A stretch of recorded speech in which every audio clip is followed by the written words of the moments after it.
So maybe two perspectives. One, for me and my brother priest, a lot of the burden of this is on us because you call us Father for a reason. So you are like children to us. And children look to their father and they want to imitate him. What they see him do, they imitate, they do.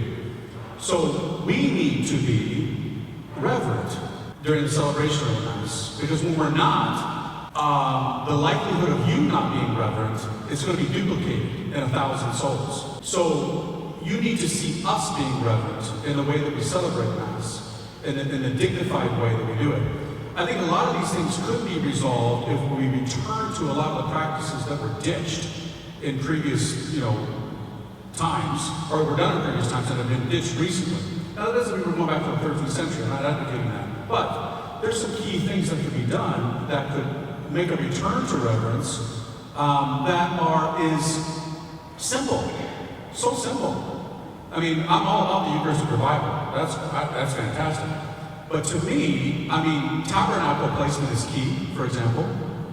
You know what I mean? It's not rocket science. So there's a lot of things like that. Then there's a lot of other issues when it comes to the relationship between confession and the Eucharist. As from a priest's perspective, I try to be reverent, right? But it's fascinating to me how long the lines are for communion and how short the lines are for confession. A lot of people are not realizing the gravity of sin. And we're not seeing this example given, even sometimes by the leaders. The Holy Communion is given to people who publicly profess to be Catholic, and yet they are so far from being Catholic. You know what I'm talking about. Until those things are rectified and corrected, and children get spanked. Sorry, I always harp on that, but it's true, right? Because until those things are corrected, you can give all the theology you want. But when the lived example is, it really doesn't mean anything to even the leaders that they give it, so to speak, to the dogs. Remember, even Jesus used these words. Then how seriously are we taking it? The clergy, the leaders, the commanders of the army.